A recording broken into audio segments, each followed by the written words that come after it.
Bonjour, shalom, shalom, bien-aimés dans le Seigneur. Je suis Maître Mila. Je voudrais ce matin vous entretenir sur un thème très important.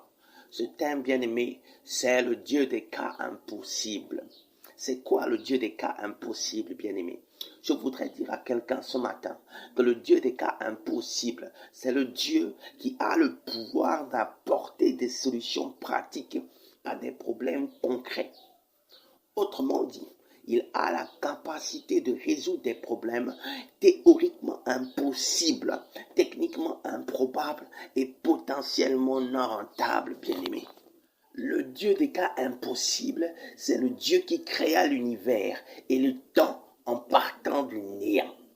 Il n'est pas limité par l'informité des choses et le vide spatial.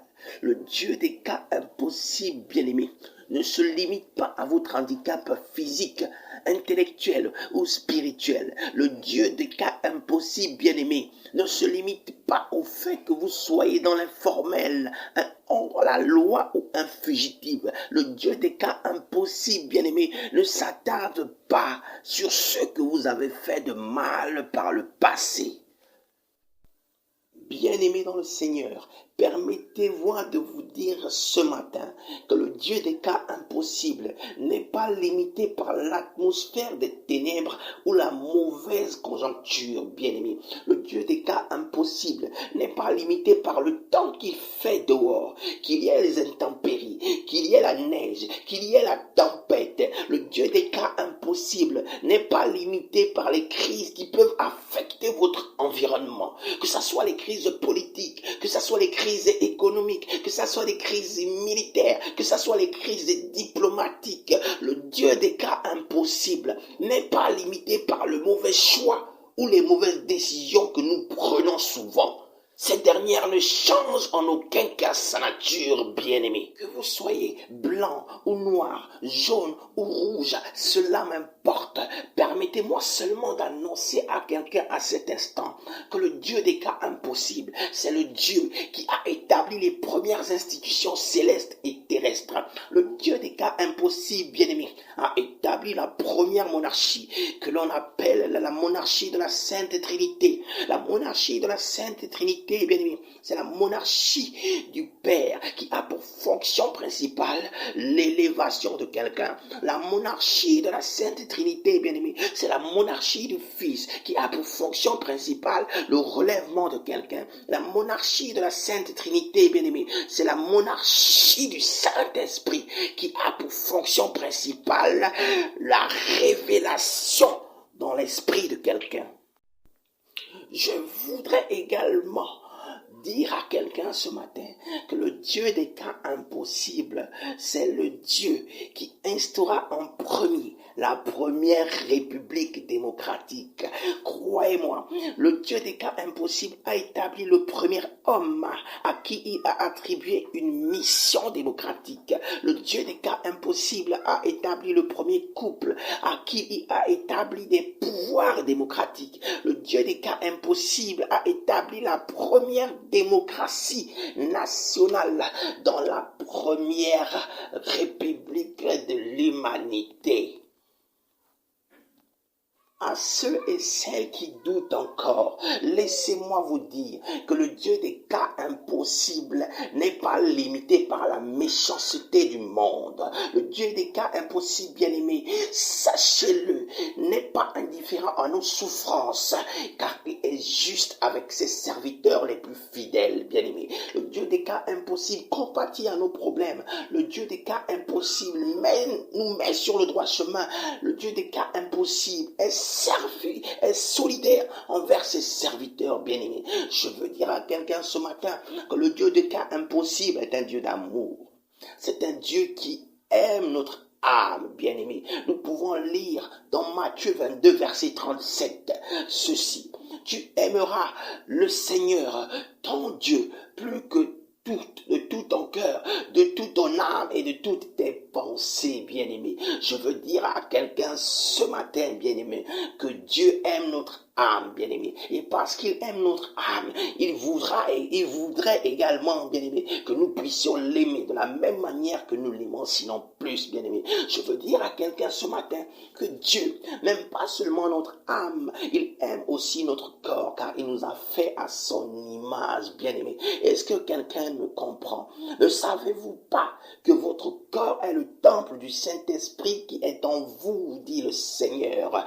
Dieu aime ton corps, peu importe l'aspect qu'il présente, peu importe ce que les gens disent de ton corps. Je veux dire à quelqu'un ce matin que Dieu t'aime pas seulement en partie, mais il aime ton tout. Il aime, bien-aimé, également ton esprit. Dans Jean, verset 24, nous pouvons lire ceci. Dieu est esprit et il faut que ceux qui l'adorent en esprit et en vérité. Dieu considère ton esprit, bien-aimé.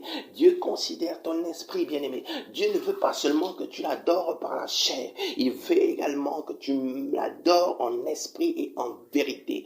Permettez-moi de dire à quelqu'un ce matin, bien-aimé, que le Dieu des cas impossibles aujourd'hui nous invite à la repentance. Qui que nous soyons, quoi que nous ayons fait dans notre vie, le Dieu des cas impossibles nous invite à cet instant, à travers son serviteur, à nous confesser de nos péchés personnels et collectifs.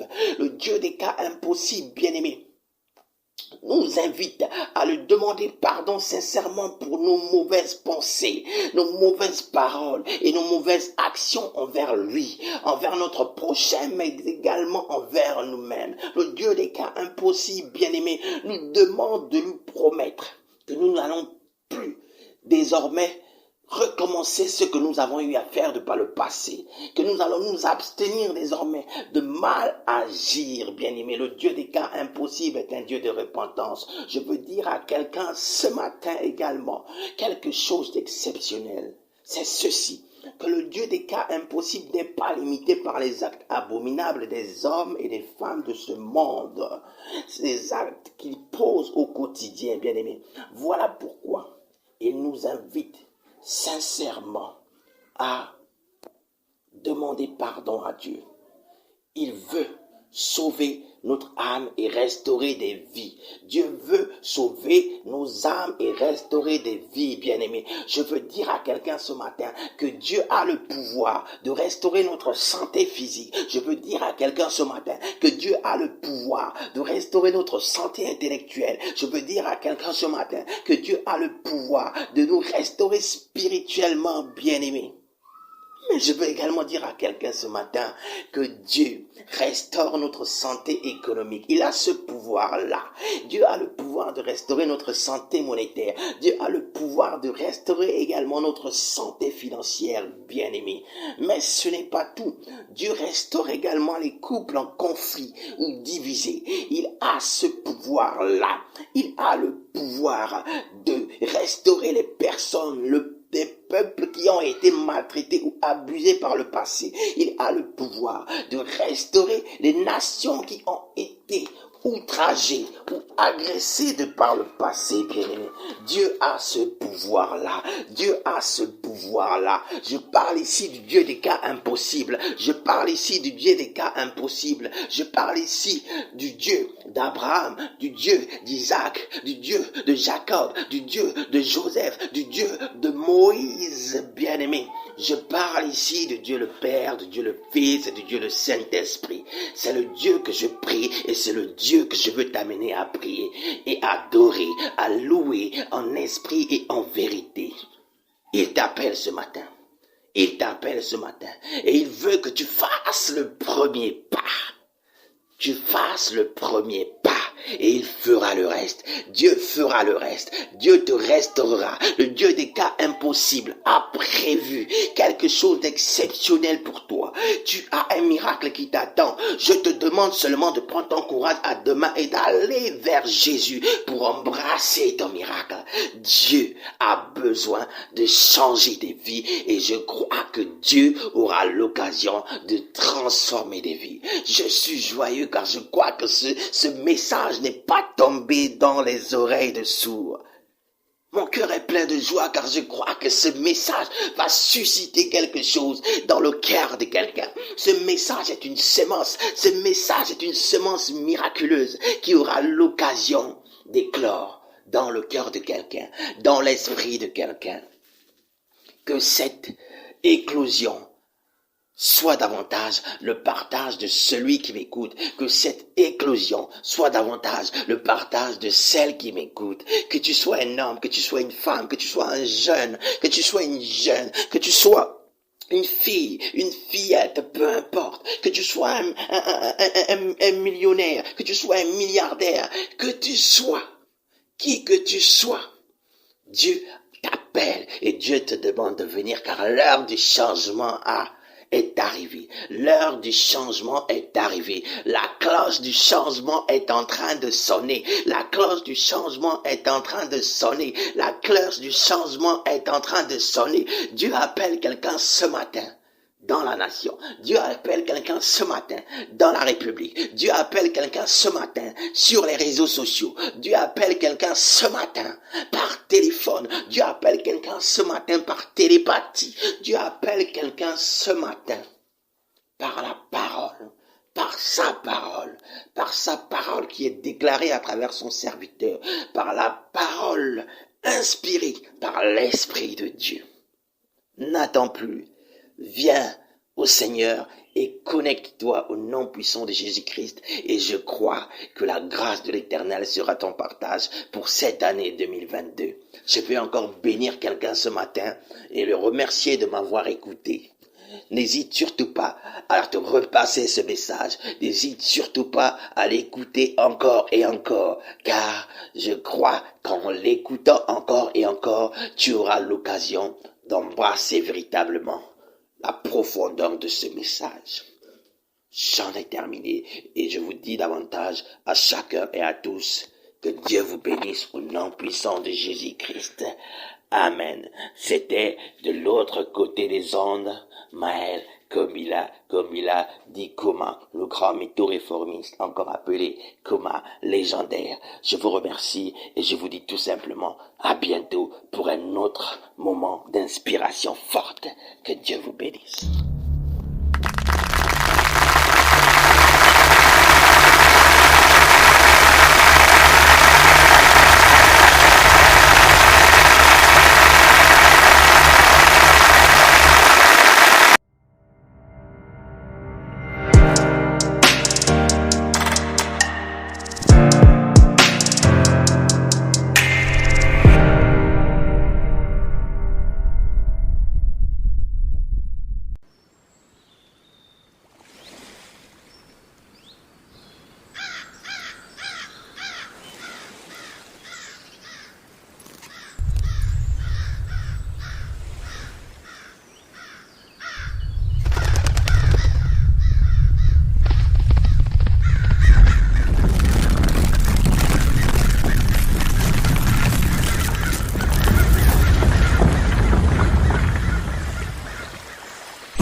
Render